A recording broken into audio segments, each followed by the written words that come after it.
What a beautiful morning it is outside. It also feels gorgeous in here, and I'm so happy to welcome you to our final session. It just seems impossible that the whole festival has come and now has started, has happened, and now is coming to a close. And I must say I'm a little bit sad to say goodbye to all of this, because it's been just a remarkable collection of days to share with all of you all.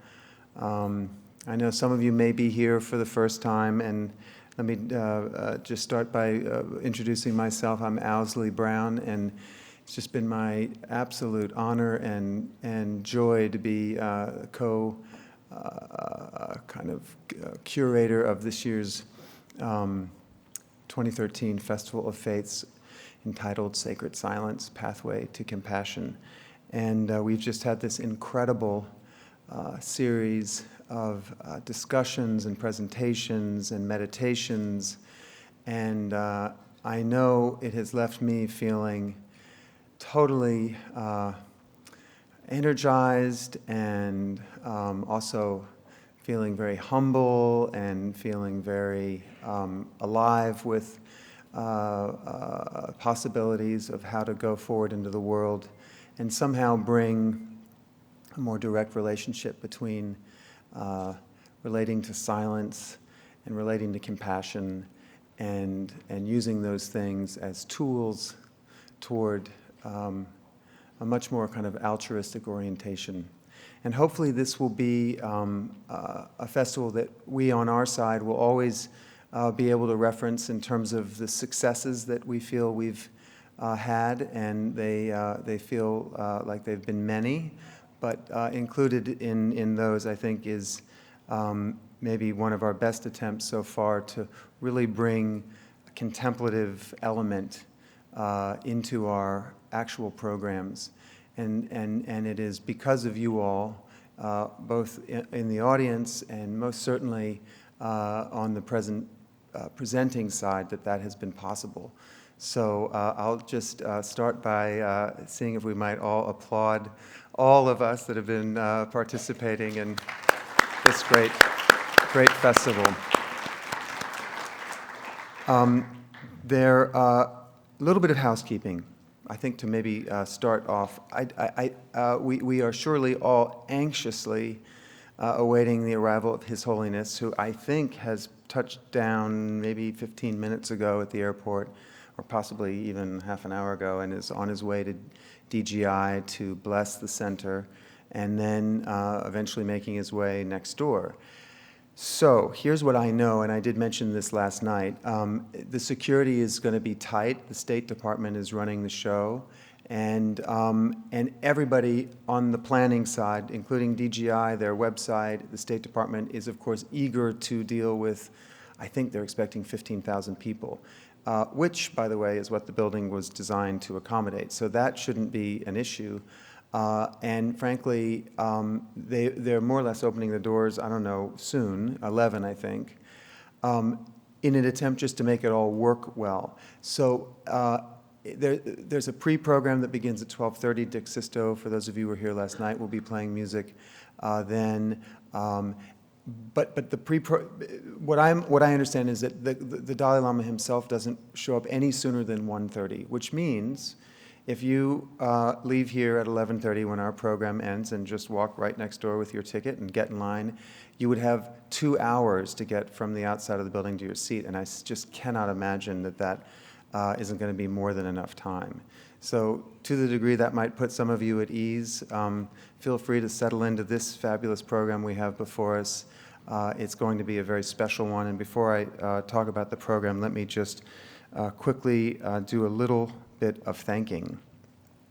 The community at large has embraced the Center for Interfaith Relations over the past 18 years in a way that has allowed this festival to exist.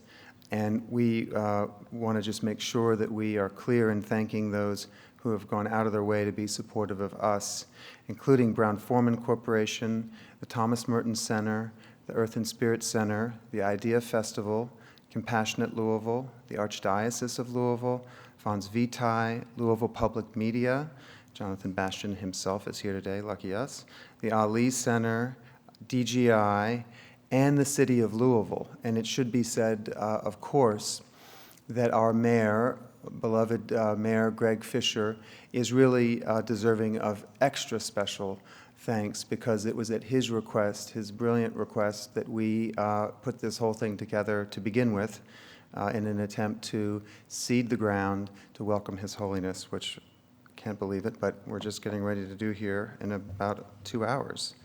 As you've also, as you can imagine, the behind-the-scenes reality of all of this are just incredible. And I've had a backstage view, and I can't tell you how. It's incredible that the fruition of all of it is what we get to see in the front of the house, but it's also incredible because what's happening backstage is going so smoothly and beautifully. And it's, you know, I mean, I'm sure people are going crazy, but it's not obvious from the outside. They are not sweating at all from what I can tell, and they're just coolly going about their business, and it allows all of us, and certainly me, to just relax, and that is one of the goals of a conference like this. I'm just writing down one other very important person. But let me start by calling a few people out by name. Thomas Lee, working with Gary Lozier, are the people that you've seen around, but maybe, well, they haven't been introduced. So I don't know if Gary's here, but Thomas, I think, is somewhere among us, maybe. He's constantly moving, so it's always hard to find Thomas. Is that you in the back, Thomas? There's Thomas Lee right there. They're responsible for all of the decoration and the stage sets and so much more. Thank you so much, Thomas. Your incredible colleague, Gary Lozier, who's been with us forever, who runs a company here called the Event Company, has put on these miraculous things. We had a dinner here last night. You can't believe it. It was, we just, poof, there was this magical dinner, like someone waving a magic wand. But of course, it's real work and real people doing it. So thank you all so much. On the more technical side, Stephen Curtis has run really our kind of visual world as it relates to a lot of the camera work. His team with Amber Garvey have been incredible. We've also had the blessed help from all the way from Crestone, Colorado, of the Beechwood family. Doug and his wife have been here, which has been amazing, and that's what's allowing all of this YouTube video to exist. Brett Marshall, Casey Chambers, Hunter Wilson, and Alan Miller have all been helping with all the AV, and if we could give them a collective thanks, that would be most appreciated by me.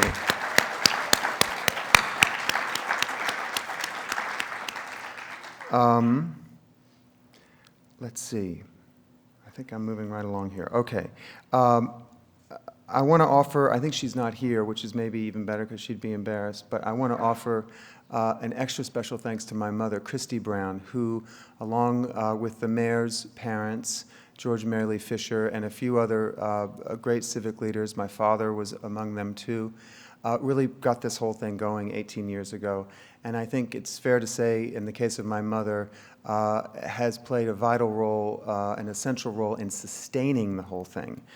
She, along with our board of directors, have just been second to none. And I want to call out Patrick Potter, past chair from last year, and Turney Berry, our board chair, for their incredible work. And also, if you wouldn't mind joining me in thanking them for giving us the possibility of preparing this year's festival.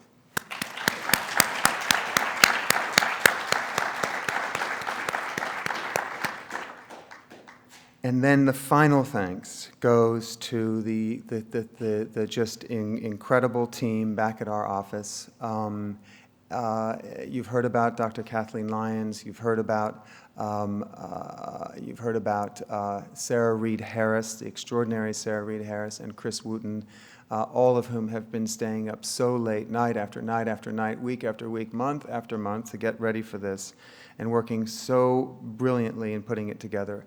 And from me, I have huge thanks to offer. But then we had others come in, and I'd like to name them too. Halida, who I don't know if is here today, joined our team a few months ago, and it's just been extraordinary.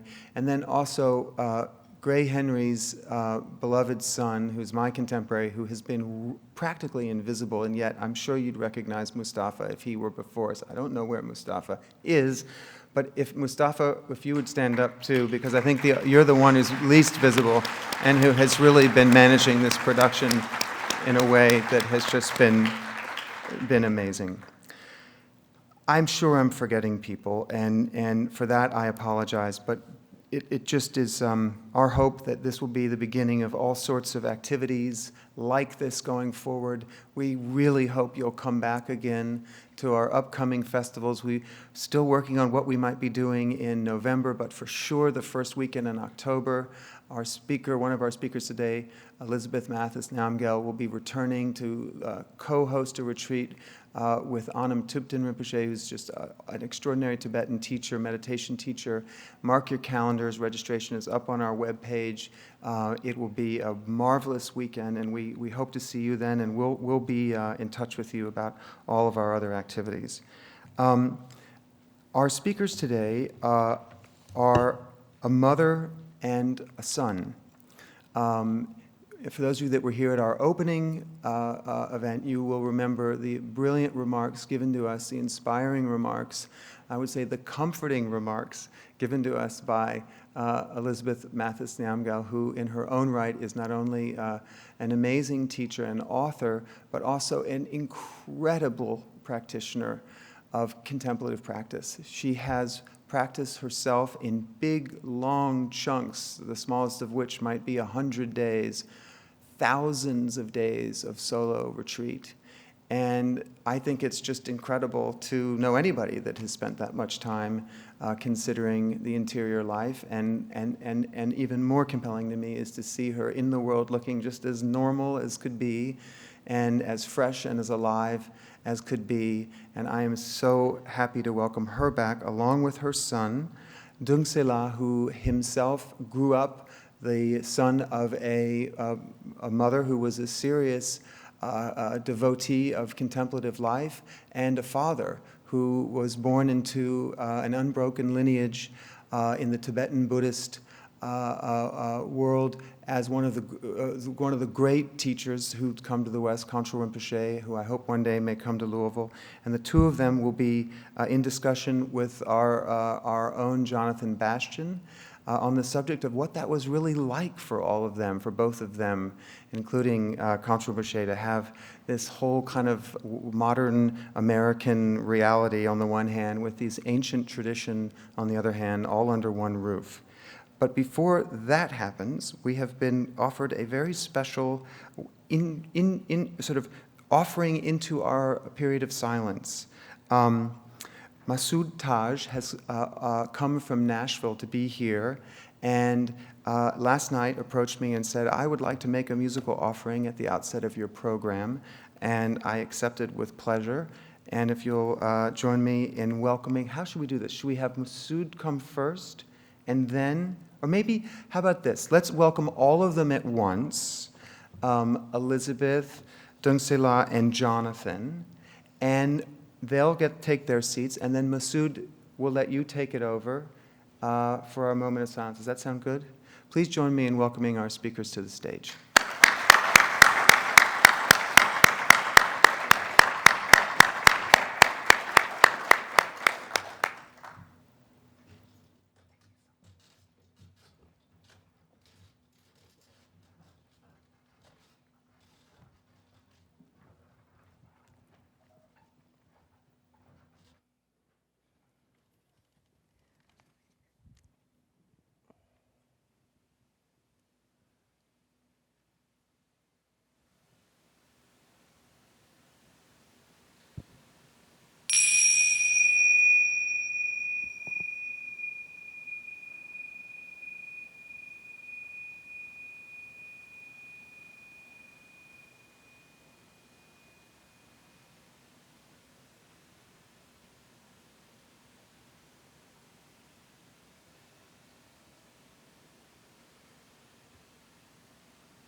Well, good morning. Thank you all so much for coming out on this beautiful day, on this last day of the program, of the festival.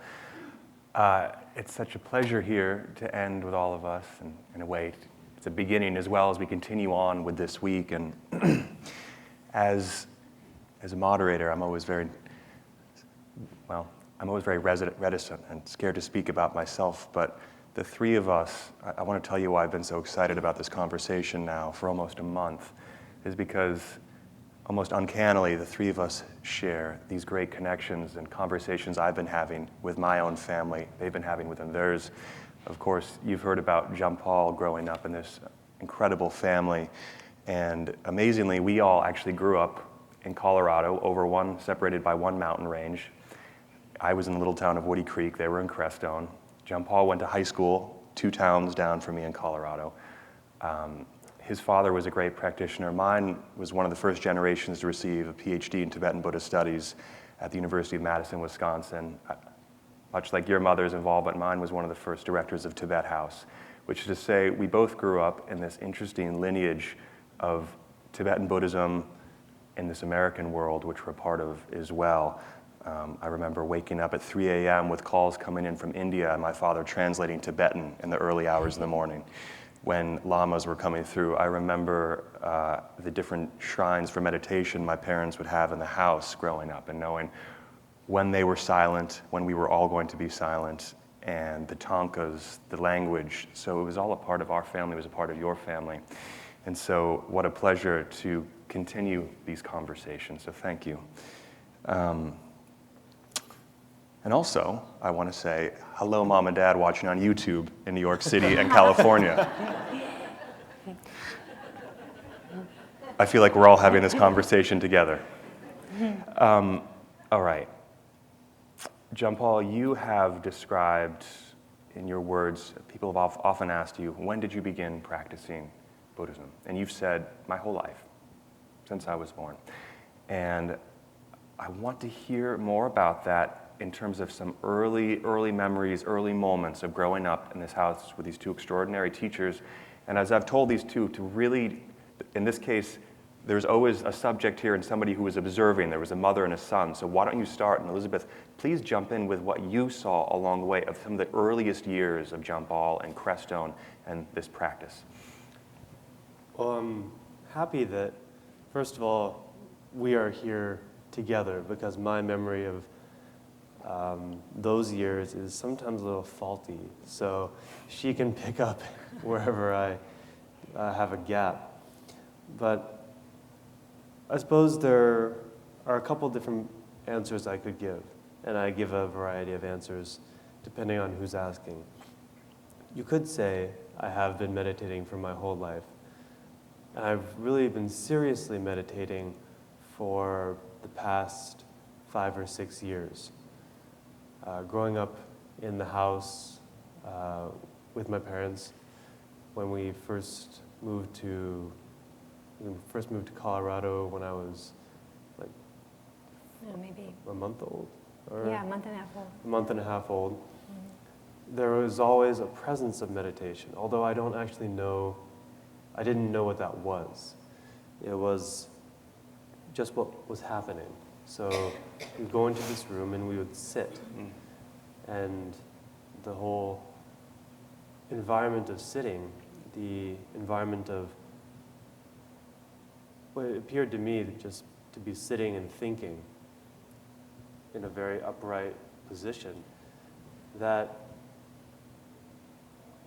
I suppose naturally influenced me to have that kind of I would default to that as how I would think. I would just sit down and think if I felt it was, appropriate, and they never contradicted that as that I had to do anything or had to go anywhere. So they would really give me space when they saw I was doing that, and so it kind of germinated from there until I really understood what meditation was. And do you remember actually giving me any instructions on meditation when I was that young? I think we allowed it to be quite organic. just you were in the, and like it is with all kids, you know, they absorb things like sponges. So there was never this sense of we needed to indoctrinate you or, you know, teach you, push you in any way, but it was just being in that environment, and that we're often, excuse me, had teachers coming in and out, and yeah, there was just this kind of natural way of engaging the spiritual path through just our own personal practices, and he'd join in if he wanted to, and he'd leave. We never pushed him. I think that was something we were consciously not pushing you. I don't think that would have been a good idea. I have a tendency to push back. Yeah, Yeah, he's a very strong-willed. That's what's so interesting, I think, when you look at families, is that oftentimes when a family is very devoted to one subject together, the child, well, they might take part like you did, but often there's a series of, I'll do anything but that. Yeah. If I'll rebel against that. But what's so fascinating about this story is that you probably didn't see much of that rebellion. It sounded like it wasn't there, and this was actually, you wanted to be a part of this, whereas a lot of 4-year-old boys just want to throw balls against walls and run around outside. I did that too. Yeah. I think, you know, this tradition is all about inquiry. Yeah. So it's not about telling someone how something is. It's giving them the space to inquire and support that. And I remember I have my mother-in-law, my husband's mother, who is a very extraordinary woman, if I might just give a little history on who she was. She was born in Eastern Tibet, and she, before she got married and had five children, she went into a 16-year retreat, solitary retreat. So she was a serious practitioner, or we call that a yogini, serious and very well-respected practitioner. Anyways, when Jampal was born, I asked her what she thought was important in terms of how I could support Jampal being a good practitioner. And she told me, teach him to observe the laws of cause and effect, to look around him and see that things arise due to causes and conditions, and to have appreciation for the causes and conditions that arise, and that he has, you know, choices that he can make, and what causes create, you know, what suffering, and what causes create happiness. So it's this again coming back to this sense of inquiry. And I found it very interesting the other day because the topic he chose to speak on in this festival was karma, which is just that. Yeah. So I thought, oh, you know, we've gone in that direction, you know, based on the suggestion of my mother-in-law, and that was kind of interesting to observe. You remember this emphasis on cause and effect, on karma? Somewhat. It was never really laid out as cause and effect or even karma.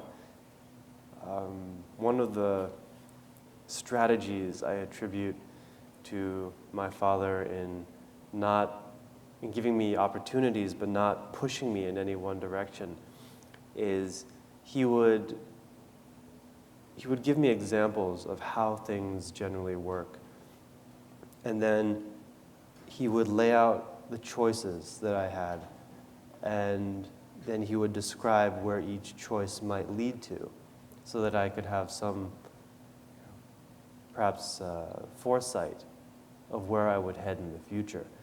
And initially, he did this with stuff like ice cream and fast food or something like that. If you eat this, then you might get sick, or if you eat too much of it, you'll have a tummy ache or something like that.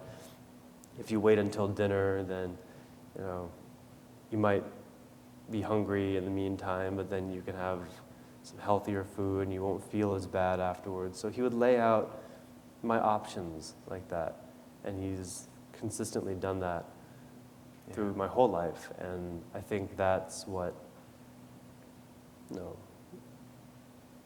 gave me more opportunity to see what karma is from my own experience, and also feel like I have a lot of choice. So I can't really rebel if it's all my choice. To continue along the timeline, I think this is one of the most extraordinary stories of these two, which is when you were still relatively young, Elizabeth, you went into a retreat. You were silent. You were around, but you were silent. Yeah. Talk about how old Jampal was, the nature of your retreat, and what it's like to raise a child when you're in a meditation retreat. Yeah. Yeah, I went, he was 7, I think, if I've done the math correctly. He was 7 or 8 when I went into retreat. I went in to do a 3-year retreat, but I actually ended up staying in over 6 years, which is like quite a bit of time, Yeah. I guess. I agree. And for a year and a half, I was silent. So how did we do that? You're asking. It actually was, it was a very easy, natural situation, I must So say. you were in the house? No, I was in my You were cabin. in the cabin, right, okay. And my cabin is up in the mountains at about 9,500 feet. Wow. And our house is just kind of down the hill a couple of miles. So I can even see the house from my cabin, and he could see the cabin from the house. He, you know, we had to make provisions so that we could see each other. So he was obviously in my boundary of my retreat. And I had a little bed in my cabin for him, so sometimes he would come and he would sleep over. I was up in the mountains, so it was a very serene, quiet, contemplative situation, and he loved that. And we used to go through walks in the mountains, remember? And talk. He would come up, and it was kind of like just being very inward together. He seemed to love that. But the thing is, we have a very, very strong supportive community. He grew up in it. So he's surrounded by almost like aunts and uncles. And then, of course, my husband, our teacher, was with him, too. And we just spent evenings together, and then he'd be at school during the day, you know, and I had someone to help me. And in our community, we have that kind of structure so that people who have families can do retreats. It's not just me. But I was very fortunate. I really have always wanted to do retreat, and my husband, teacher, really wanted to support me to do that. And I was always paying attention to him and what his needs were, so I don't feel like I was just plowing ahead. Right. There had to be a tremendous sense of sensitivity toward him, and sometimes I would ask him, John Paul, you know, are you okay? Is it okay with you that I continue my retreat? And he'd say, Mom, I really like that you're in retreat because I always know where you are. That's what he would say. And he never asked me to come out except for twice. Once you asked me to go to the alligator farm with you. We have this bizarre alligator farm out in the San Luis Valley at 8,000 feet. I do not know why. And we went, I came out. Whenever he asked me to come out, I came out. And that was only 2 times. But we enjoyed our time together so much. It was such quality time. Can you reflect a bit on it as well? Honestly, living in Crestone for, I don't know how long I was there, it was a good 7, 8 years or so. Everything's somewhat blends together because she was in retreat for so long, and having done a short retreat myself, I know that being in retreat all the days seemed to blend together. And I just remember those being very easy times because I would go to school and she would be meditating in the cabin. I would come home and then maybe I would see her at night. So just like after school, I'd see my parents after school. Or on the weekends, I would go up and visit her in the cabin. So there didn't seem to be a lot of, nothing was really lacking. Everything was well taken care of, and I had freedom to spend time with friends at school or walk in the mountains by myself. I have as you said, I have a pretty independent streak, particularly then, where I would just run away for a while and do my own thing and then come back when I felt like it. Sorry, Mom. And you know, she was, I knew where she was and she knew where I was and she could see the house. So, you know, I knew that she had an eye on me. Yeah. Elizabeth, you said something I want you to tell everybody else, which is that in that period, you learned to relate through silence. Mm-hmm. Yeah. So I took a vow of silence for 1.5 years, although I was quite open to talking to John Paul if need be. But this boy doesn't have much need to speak, which is really interesting. Yeah. He's quite fine not saying anything. He often he and his father, they take great pride in not of being able to be together and not talk. They often discuss going to New York City for a week and hardly speaking except for where do you want to go to lunch kind of thing. There's just this kind of ability to be together non-verbally. So I decided to do this. The hard part, I think, was we've always read together. That was my favorite time with him is laying in bed and reading books. So during this time, he started to read. So he would read to me. And then at some point, the Harry Potter books came out, and he got so into them, and he didn't want to wait till the next night. And that's when the whole reading thing stopped, and I was quite heartbroken over that. But that was kind of our very special time. And he actually became just more and more, I don't know, when they get to become a teenager, they don't want to just hang out with their mom that much anyways. But we still had our times together. It's based on what he needed. And You have also told me how much your language changed after being silent for so long. yeah, being silent was very powerful for me during that year and a half. What I noticed about silence is that we often speak as a reaction. It's like we label things before we even have a full experience of anything. So the conceptual mind kind of takes over and it almost concretizes an experience. So when you actually don't say it, things open up internally in a very interesting way where you find yourself not actually thinking what something is, but just having a strong feeling of that things are very interdependent, and it evokes a sense of awe, a sense of deep, I don't know, wonderment is the word I would give. Just all retreat experiences, I think the ultimate experience is that there's nothing exists in one particular way. Everything is interconnected and dynamic and changing and open to interpretation. And when you just stay silent, you have this incredible experience that's so full. Like Mathieu Ricard was saying, and this is a traditional analogy, it's like a mute trying to describe the profound sweetness of sugar. It's so full.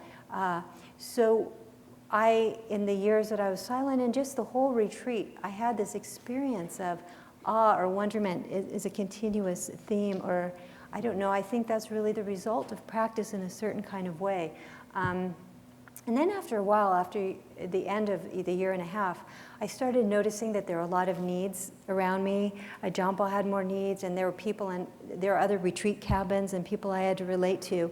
And so I had all these sticky notes, and we started to write, and all of a sudden, I found myself gesticulating, constantly, and I just thought to myself, why not just say it?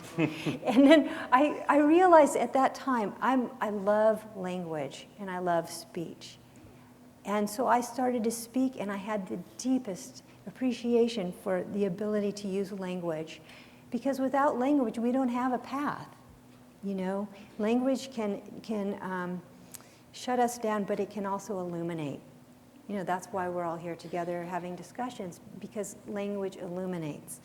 And I never related to language, again, in the same way. That language to me is something very precious and something to be utilized and appreciated in a different kind of way, for the wisdom, and for responsiveness to other people, in a way that we can, it's just a beautiful thing that we can all communicate together. So that was my sacred silence experience. Yeah. Well, Jampal, it really makes me think of you, because ever since we've started our friendship here, really, you're somebody who strikes me as somebody, you don't just talk to talk, you have an amazing economy of speech.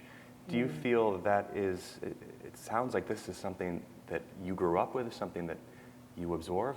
How do you make sense of your use of language in regards to your parents, your upbringing? No, I attribute most of my language skills to my mother and her side of the family, because although I have this rich spiritual tradition on my father's side, my mother's side of the family has had an ongoing interest in English literature, particularly Shakespeare and old English literature. And so I grew up with Shakespeare as well, and I had some natural affinity towards theater. So I would read Shakespeare. Sometimes I would act out Shakespeare. I did a number of theatrical performances when I was younger, and it somewhat developed my sense of timing and when to speak, how to say it, what to say. And that somewhat developed over time. Yeah. To continue moving down the timeline, you then went to a school called CRMS, the Colorado Rocky Mountain School in Carbondale, which was down the road from me. It's an amazing school in a lot of ways that's gone through some changes, which I'll allow you to describe, because that period of you going into high school was transformative in a few ways, because after that, you would actually go to India. You wouldn't go to college, you'd go to India to go, well, in a way, to go to a university in its own right. But tell me about CRMS and what happened there for you. There's nothing to say nothing bad about my school. I loved my school, but it was a very different environment from Crestone. In Crestone, there was still some presence of our meditation community. So wherever I was, wherever school I was in, wherever my classmates were, I still felt like I was within a certain boundary of my community. But going to high school, it was a boarding school, so there was none of that. Everyone was a stranger, and the circumstances were quite strange to me as well. I didn't quite understand what the big deal was with a lot of the normal interests. I mean, I like to ski, but I didn't have like a passion for skiing. I didn't really have a passion for a lot of sports. And also I suppose the normal changes that go through a teenager's life were present everywhere. And a lot of that was being somewhat rebellious against one's parents and being full of youthful angst. And I didn't quite get it because my parents had given me almost nothing to push off of. If I wanted to stay out until 3 a.m., they said, sure, it's up to you. How are you? No, I remember this. But this is what Dad said. Like, how are you going to get home? You don't have a car. It's like, you're going to have to walk everywhere.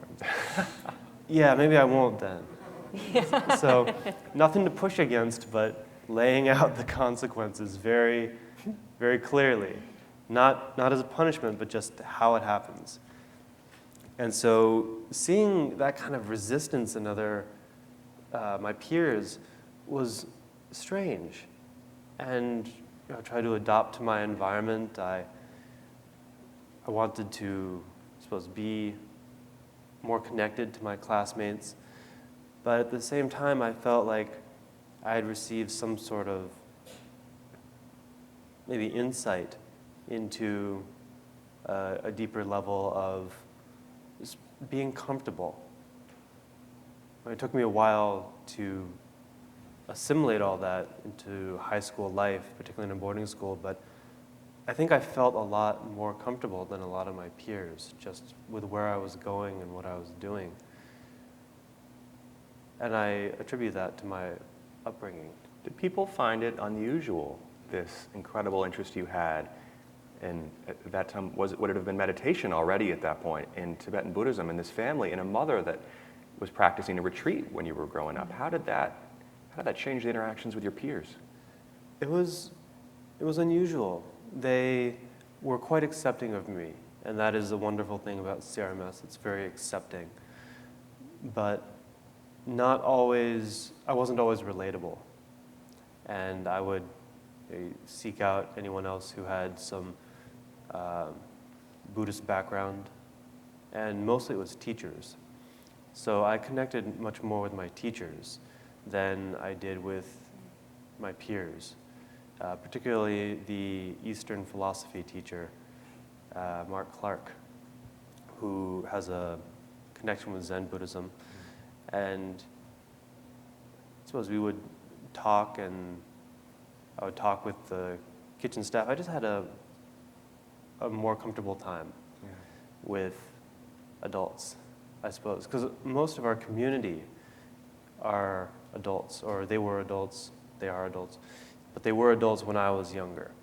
So I felt very comfortable speaking with adults as well, and having that kind of common ground of spirituality or inquiry of a larger life. Along the way, and Elizabeth, I want you to jump in here, something of fairly amazing happened as well, which is that Jampal was asked by your husband's teacher, Dzigar Kongtrul Rinpoche. an amazing man, to ask Jampal to continue to hold a lineage of Tibetan Buddhist teaching. And I'll let you talk more about it, because it was no doubt a big moment to put this on a young man growing up. And I can imagine there's a lot of pressures involved in that. And what did you see as being a mother? And what was that like? Well, I mean, I didn't know how it was going to come about, but I knew it had to come about from him. You can force people to do that. People are forced, and trained, and this is a tradition in Tibet. But for us, we didn't want to push. We felt that for me, first and foremost, is to be a practitioner. The label doesn't matter. If he can help move along the lineage, because this is a lineage of wisdom that has to be consciously preserved. So of course, we would want that, but actually as a mother, first and foremost, I want my son to have a meaningful life. And I know this is a way to have a deeply meaningful life. It's a life of wisdom and realization, but also of intense service. So, that's what we've wished for him. And I know you can't push someone into that, especially in this particular culture. There was opportunities to send him off to a monastery, and we didn't want to do that. And so we decided to do it this way and just trust. And if he wasn't going to do it, then we would support him in what he wanted to do, Yeah. I've known of Dzigar Kongtrul Rinpoche all my life, and from a very young age, I've had a great veneration of him and his connection to our family, but I did not know that he had said this about He was quite me. young at that time. So I didn't find out until after I had accepted the responsibility. And again, this is how my father works. He'll give me the choice, and he'll lay out all the options, and hopefully with whatever natural intelligence I have, I will make the correct decision that will be of most benefit to my life. And by the time I make that choice, it's already set up to go in that direction. So he is tremendous in that way. And honestly, I think Dzigar Kongtrul Rinpoche was probably even more tremendous for envisioning all this before my father even had a clue of what to do when I was born. So I had all the choice I wanted, but all the support because it was naturally there. And I'm extremely lucky in that way. And the guidance through this, somewhat through this Socratic method, you could call it a Socratic method of raising a child, it guided me in this way, it's asking questions and drawing out answers. So I had some sense that there was a possibility for me to step into these larger shoes. And I think it was junior year or sophomore or junior year of high school, that the possibility of being seriously trained came up. And previously they'd mentioned, oh, maybe you can go to school in India, or maybe we can send you to a monastery. And I was like, no! But this time I thought, what do I want to do after high school? Because after high school is college, and in college typically you train, you start training for what you want to do with your life. Yeah. I thought, okay, I could take philosophy courses, I could take teacher training, I could take I could take any number of courses, particularly in Tibetan Buddhism. And the opportunity for studying in India was there, and being part of a traditional, although an untraditional physical setting, our lineage is traditional, and our training is traditional. So I thought the traditional way seems to be the way to go. I'm also a product of the modern world, but I gotta have the backing. Yeah. The future will be there. Modern society will be there. However it translates, I have to face it, but my background should come from the right place.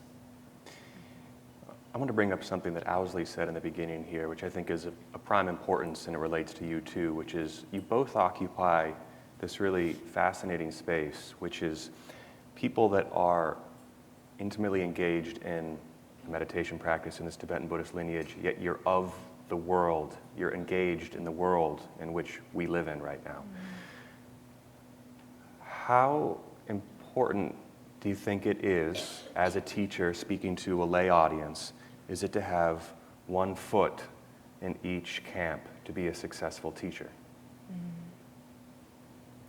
I would say it's paramount to have, to at least be engaged with both. To just come from a traditional background, it's harder to relate to people, and it's harder for people to relate to the teachings. And teachings, I mean, back in the day, teachings are given according to the time in which they're given. During the days of the Buddha, all the stories and teachings we read about, they all have these very strong cultural references that were applied at that time. The metaphors were all objects that were found in India. All the animals that were cited were all animals that were found in India. And so for those people living in America, maybe there is no experience of what a peacock is like. There is no experience of how insubstantial a banana tree really is. This is traditional. Yeah. These are traditional examples, and they are profound examples if you understand what the object is. So modern day, instead of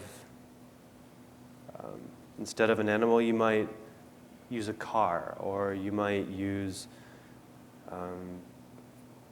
instead of a wolf, or instead of a jackal, you'd say a coyote, just to bridge the difference. Instead of a banana tree, you'd styrofoam, maybe. I can't really think of too many trees like a banana tree, but something insubstantial at its core. You're ripping it apart, and you're looking for the very center of it. You're looking for the hard core of the tree, and nothing is there. So you'd have to use another example. But without the traditional background, without the traditional understanding, I feel there's a lot of room to get lost in the philosophical debates. When we have everything so readily available to us through books or the internet, or we have way more opportunity to study than the people of the past did, because they had to travel for months and months to find a teacher. Well, you can Google a teacher now and get a plane ticket and be out there in 5 hours at most. So we could jump ahead without learning the basics, and I've been finding out it's all about the basics. I mean, the basics is where everything is built, and it's tough. It's tough. Basics in Buddhism deal with training your mind, and training is not always so fun. So you might just want to jump ahead to where the enlightenment seems to be. But you got to start somewhere, and the traditional approach really lays that down concisely and clearly. So you definitely have to have the basic training from the traditional side, but also you have to translate that into modern personal experience. If you don't translate into personal experience, then you're just citing literature. Elizabeth? Yeah, I mean, I think it's imperative to study and practice, or else we're just relating to the world through ordinary habitual mind. We're just relating to the world through confusion. I think, we have different ways that we try to approach life. We try to fix things. We were talking earlier that, oftentimes when we look at the world and we want to respond and we want to be compassionate, but we are the world is so dynamic and changing and open to interpretation. We all see things differently. And when we have these very strong ideas of how they should be. We want to fix the world, but the world is not really a fixable place. In the sense, not that it's broken, but in the sense that it's always on the move. Like the data will never be in, And this is a very interesting thing that I became to understand through study and practice. And yet at the same time, we are in infinite relationship to the world around us. What do we do with that? There's nothing more meaningful than service. So once you have this is what we call wisdom and compassion in this tradition. The wisdom is that the world is not static. The world is changing all the time. And this relates very much to how we relate to the world, because if you're relating to the world from a text, it's like you already have a rote answer. But since the world is a dynamic place and people are changing, it's like when you go into a prison to teach dharma, you don't say the same things as when you go, to teach to children or in this kind of context, that you need to respond directly to where someone is. You need to be present and teach from that kind of understanding. So I think this is one of the greatest challenges of teaching this material, is that you look around you and you, instead of reacting, how can I respond? What can I do now? On the Bodhisattva path, our path, this is the question always, how can I benefit in any given situation? It can be a big project or it could be something small. It could just be smiling at someone or caring for someone in a very small, simple way. But I think, culturally, this is such an interesting question because there is no one way. It's going to keep changing as the world changes, as we change, And so I think a lot of times we read these texts and we just kind of respond to the world in this very rote way. And that's not very lively. That's not a live engagement. It takes you out of the inquiry into a place of you think you know. But we don't know because life is not certain. Things are always different. So how do we stay in this, how do we relax in what I call the open question and respond as intensely as we can to what's happening around us? This is where it's very juicy.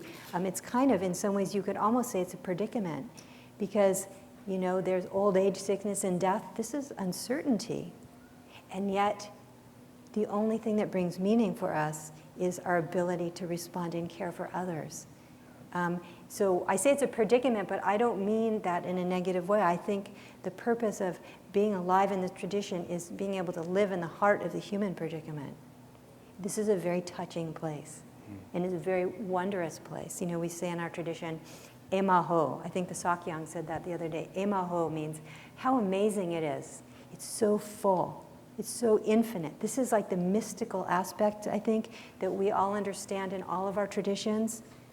And yet, emaho, and what can I do? How can I be? And I think this is an interesting point to touch on, Elizabeth, which is that there might be this notion that when somebody goes to meditate or when they go into retreat, there's a sense that maybe they're removing themselves from the world, and it's almost so easy to go into retreat all the time. But you've said something to me throughout the week, which is interesting, which is that that's not the way to think about it, really. You go into meditation for a different purpose, and to retreat for a different purpose. And tell me what that is. I did not find retreat a withdrawal.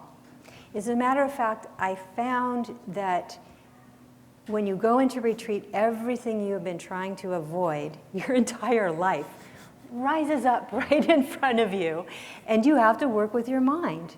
And there's a sense that in some ways we have so much preference, so much grasping and rejection, what I want, what I don't want, what's good, what's bad, that we actually can't even sit and bear witness to our experience. It's like I always use an analogy of food. We ingest, process, and eliminate food. It's very natural. but we don't know how to ingest, process, and eliminate experience. We don't know what to do. Our experience for us is so intense, and really it's just the natural vitality of our mind that we don't know what to do with it. So in the beginning, it's like we're so tight, we only are willing to kind of experience 10% of our mind, and there's a lot of struggle with the rest of it. As you continue to practice, you become much more relaxed. Sometimes you feel you can just sit there with 100%, like bring it on, kind of feeling. And there's incredible liberation in that, because there's not all this grasping and rejecting. There's a sense of wonderment, like you can rest in the open question. You don't have to be a knower and have this kind of struggle. This is the liberation of the practice. There's not so much fear. That's what comes from meditation. And when there's not fear, it's very clear how you need to be with others in the world around you. There's not all this self-cherishing, and it changes the whole organization. Your mind becomes organized in a very different kind of way. Yeah. Jampal, do you want to reflect on this as well? I have not done nearly as much retreat as she has, but I've seen from my own experience that there is this counterintuitive dynamic with the desire to help others, or the desire to be actively engaged with the world, and then how ready one is for that. So if I want to be compassionate, I go out into the world, I try to be compassionate, and I find it very difficult, and I blow up, essentially. I get overloaded. It's no good. So I have to withdraw in order to become a proper vessel for compassion. I have to withdraw to train myself to go back out and serve. And I go back out and serve, and then maybe I see some more inadequacies. I come back. I start training again. Then I go back out and serve. And it's counterintuitive in the sense that when you're out there, you want to serve, you really want to do what you're doing, but then that's kind of an indicator that it's time to work on oneself, to work on one's own qualities, because you have to have the qualities to really benefit others. You can't just go out and assume that you're helping, or assume that you're fixing, or assume that you're being great in the world. That's more of a personal idea of yourself. It's more of an ego-based idea. So you have to continuously retreat in order to deal with that. And then you feel too comfortable in retreat. You feel like, I don't want to leave here ever. I don't want to go back out there and deal with all those people. But then you have to go back out. Yeah. And it's counterintuitive in that sense that when you don't want to leave, that's the time to leave. When you don't want to retreat, that's the time to retreat. And in that way, you're zigzagging. You're still going forward, but you're progressing at the same time. And so it's really important to have those two elements. Otherwise, you'd get too stuck in one place. And it adds variety to one's own experience, and it prepares oneself for the future, I think. Yeah. Is being ready to approach the world in this way. And as she said, retreating doesn't feel like retreating when everything that's been building up in one's own mind and constantly distracted by everyday life. Without those distractions, everything comes up, and you're facing the entirety of your thoughts, and even though the view is beautiful and the room is quiet and the surroundings are peaceful, you're faced with everything that's going on in your head. And he just got out a 100-day retreat, so it's very vivid for him, I can see. very, very vivid. I was in retreat a week ago. Wow. Yeah. Or so. Yeah. He just I got was out. having that exact experience. Oh my. Yeah. I gotta come out and go to Louisville. Yeah. I'm happy to do so, by the way. Well, it just seems that this is such a crucial issue that we're talking about right now, is how to balance this contemplative tradition in a world. And Elizabeth, it brings a lot of solace to me when you talk about this world that is constantly changing, that is so fluid, and how we often try and find stasis within it. Can you just talk about that challenge and how we deal with it? It's so fascinating, isn't it? I mean, we have different ways of working with it, and often we get very overwhelmed by it too.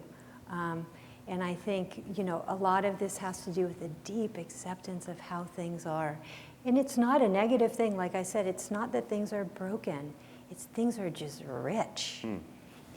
My teacher calls it like the natural vitality of the mind in our world, and it's just hard to bear. Like I talked in the beginning, the first talk I gave on the first day here, I talked about it's hard to bear that things are so infinitely full. So it's hard to bear suffering, but it's also hard to bear beauty. And sometimes we feel like life is happening to us, but the thing is that this practice helps you see that life is not too big for us. It's not too complicated or beautiful or painful for us, that actually we can become big enough for our life. That's the whole purpose of this bodhisattva training that we do, is that, they say in our tradition, the great Shantideva, a very great scholar, says that, the self, this sense of being contracted in its world, this is what we often call the self. There's a self, and then there's a world around it.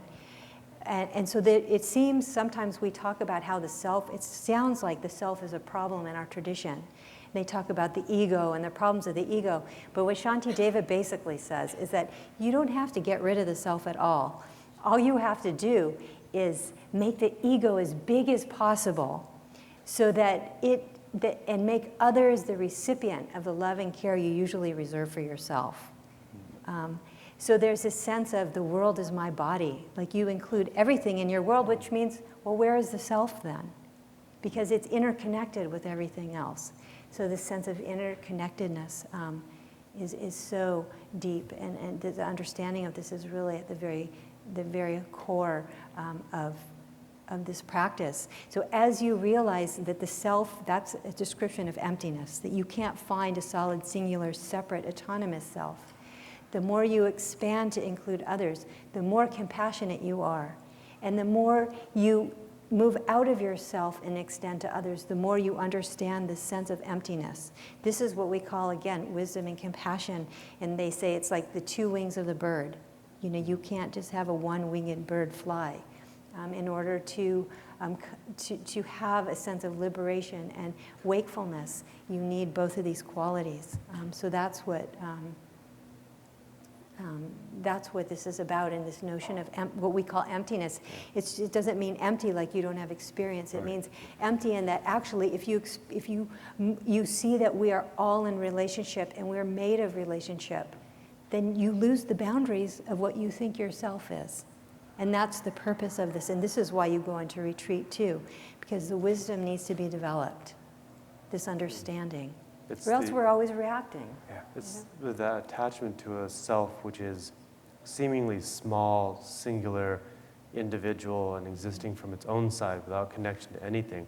It's the attachment to that really gives rise to all the suffering. So it's the making it vast and including others and seeing just how things relate to each other, and how there really is no separate entity beyond oneself, because everything is interdependently originated. Everything functions in relation to something else.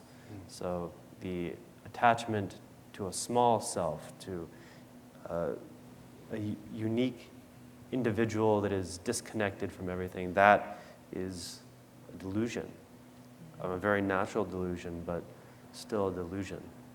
And we break that by expanding our ego You know, it's interesting because this sense of self, we're not just talking about conceptually thinking, oh, I am a singular, permanent, autonomous thing, but it's more that we're contracted physically, energetically, emotionally. We're always cherishing and protecting. So it's like this, if you look up the word existence, there is this great definition, the constant need to survive. I think we could do better than that. You know, that's what this is about. It's about really enjoying and being connected, you know, to everything around us.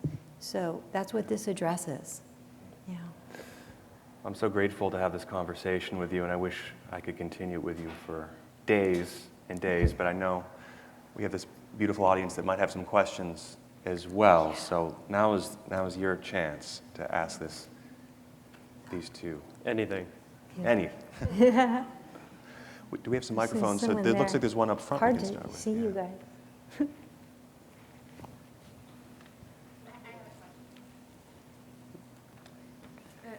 So you were on retreat for 6 years, and hearing that, I just think of, you know, well, if I tried to do that, I have some questions.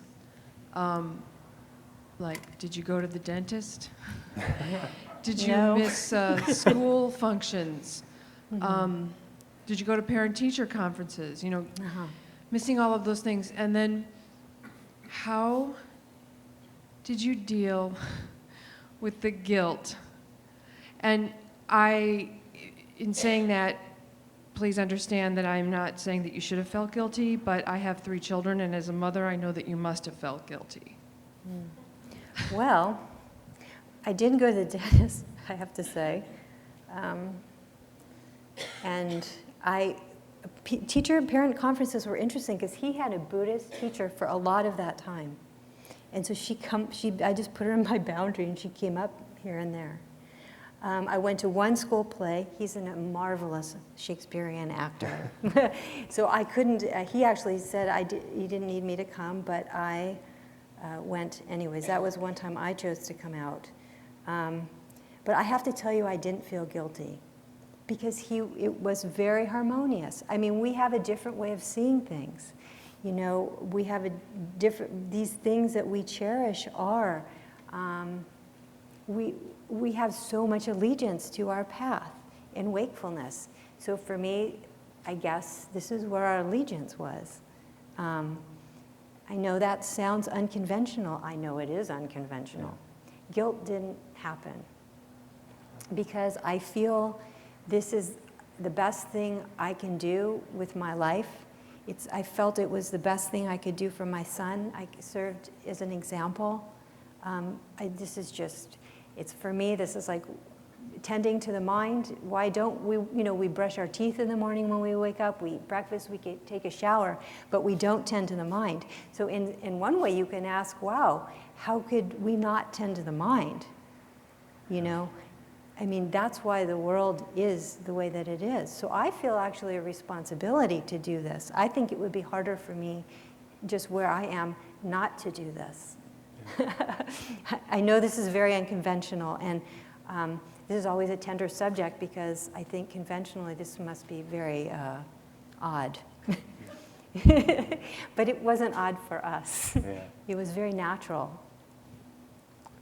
Yeah, Looks like hi. right, Nick? Elizabeth, I can't pronounce your name. Thank you so much for enlightening us about your path.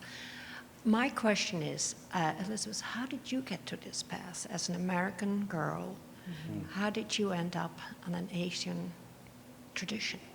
Yeah. Funny story. Funny story. You know, from when I was very small, I was contemplative. And I used to wake up very early in the morning so I could be by myself and sit quietly. I just was like that. I don't know why. But I always felt that I was very clear that there's a way of being where the mind is at ease with its world, if you know what I mean. That where you're not disturbed, where things aren't bothering you, where you don't feel insecure, where you feel like you've found your place in the world somehow, this kind of naturally organized place. And I always had an awareness that that was a possibility because I experienced it. And as I grew up, I just pursued and pursued and pursued. I took, you know, it was philosophy, it was going to church and lighting candles, it was any opportunity. Being in nature, I noticed that evoked this sense of being at ease. Music was always very important to me and in my family. Music tended to evoke that. So it was just, I was always in pursuit of understanding that. And there was the contrast of being not at ease with my world. And why was that? You know, I'd been really on fire about this since I was very young. And you know, that brought me to Asia. I was studying anthropology and getting a degree in anthropology. But in fact, I was going there as in the guise of studying anthropology, but I was trying to figure something out. And I spent several years in Asia before I met my husband and my teacher. And we were both very young. He was 21 and I was 23. And I didn't know who he was. And I was going to all these different great Tibetan teachers, lamas, and various teachers, asking them questions, but they kind of didn't speak to me. And then I meet this young man who wanders up, and we started to talk, and I thought to myself, I wish I could meet a teacher just like this. And so happens that he was trained from a very young, I mean, I didn't find out for weeks later, and we had become very close, that he had been trained in this tradition. And then I asked him to be a student, so I was his first student. He was just younger than him.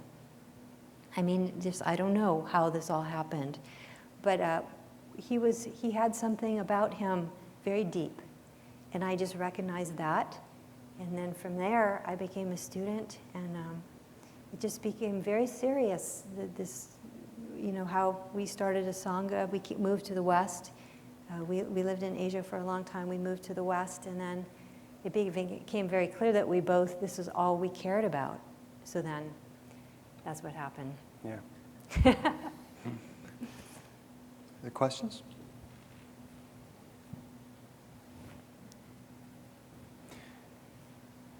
Looks like one in the back there.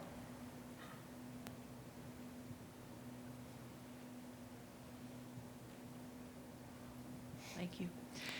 Thank you so much.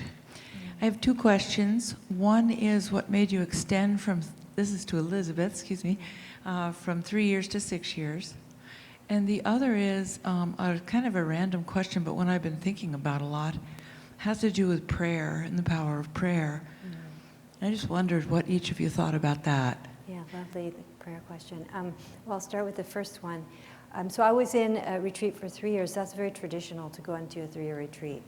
And after the 3-year retreat, my teacher, husband, said, well, you could either come out and teach or you can go in another year. And I had a very strong feeling I didn't want to be a teacher, and I'll explain that. I guess what I was experiencing in retreat is this mind of an open question, this ability to not know, to not reify my experience. There's this kind of a sense of wonderment and awe, and I was so deeply touched inside by that experience. So my thought was always, to be a teacher, you have to go out and be a knower and teach people things. And I had this like revulsion toward that. So I stayed in another year, and then my teacher asked me the same question for 3 more years. And so I kept saying, one more year, I'm going to stay in retreat. After the 6 years, something felt fishy. Like, I need to serve, you know. This is not good anymore. And so I decided to come out. But what I found now is that I don't have to give answers. I don't believe in answers. You know, I always call this Q&R, questions and responses, because I don't believe there's any fixed answer for anything. But there is a way to respond from the heart. And I understand that more now. I can share my inquiry, and we can have a discussion. And it keeps, I always think of, we were talking about Terry Gross. I love Terry Gross on NPR. How much information comes from her just asking questions. He's a great interviewer too, by the way, I think. But, you know, it's a process of continued opening. Can you bear it? You know, that's what the practice is. And it reveals so much about the world to us, and that's the beauty of being alive. So what were we just talking about? See, I go off on a tangent. No, the second part of the question Oh was yeah, also about the prayer. Yeah. So that's how I. So when I came out, then now I love to teach, so to speak, because I feel I'm with people and they open up my inquiry, like you just asking a beautiful question is. which I find so precious. I love questions, which is why I wrote a book called The Power of an Open Question. It's this place of being in an open question, this place of inquiry and wonderment, I cherish so very much. And I don't think teaching takes away from that. And that actually segues very well into this idea of prayer, because when we say a prayer, we're actually, in some ways, we're putting ourselves in the mind of an open question. We pray because we don't know what to do. We pray because we need some kind of, we're appealing to something bigger that we can't answer with our ordinary dualistic reactive mind. So I often feel you can call the power of an open question like it's an appeal to something bigger. When you're asking a question, you don't know the answer, so you're not shut down, and yet you're engaged. You're completely engaged with life around you. So it's a very sacred place. I think it's the place of a practitioner. It's the wakeful place, and it is the place of prayer. You know, prayer, we pray a lot in our tradition in this way. So I hope that is a helpful response anyways. Yeah, that's great. Thank you. Jonathan, I'm sorry to be the voice of God here. We're just at 5, it's Owsley out here. Oh. Could you say any concluding remarks you have? And then I was going to propose that we do our silent session. Mm-hmm. And then I was also wondering, Elizabeth, maybe after the silence, maybe you and or John Paul could just offer a dedication to this will be the final moment of the festival, and maybe you could, since you've been a part of the festival from its very beginning, consider giving us some sort of dedication of the merit of this activity we've been engaged with this past week. Would you be okay with that? Oh, I should do it, or he? Either of you? I think he should do it. Okay, so Jonathan, you get to give your concluding remarks however you'd like. I'll then ring the gong for silence, and at the end of the silent session, if mother or son and or mother and son could help us dedicate this amazing week we've been together.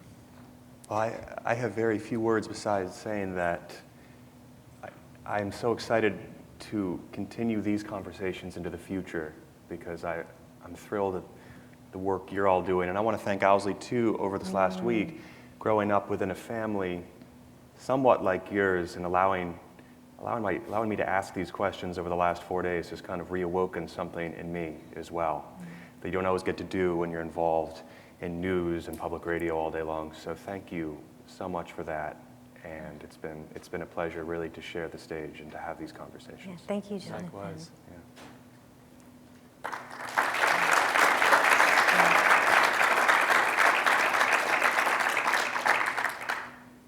Okay, so for our dedication, we have so many prepared, because we do dedicate quite often whenever we are able to commit some service such as this. And this one is quite short, and I think we can do it together. Yeah, I'll do it by this merit. Yes. So we will say the dedication, and if you would all like to join us in just perhaps generating some positive intention that the merit or the result of what has transpired here will radiate out to help others who are suffering in various ways or who could benefit from this, the after effects of this experience. So, by this merit may all obtain omniscience, may it defeat the enemy of wrongdoing, from the stormy waves of birth, old age, sickness, and death. From the ocean of samsara may I free all beings.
Well, thank you again so much for this extraordinary week, and thank you both again.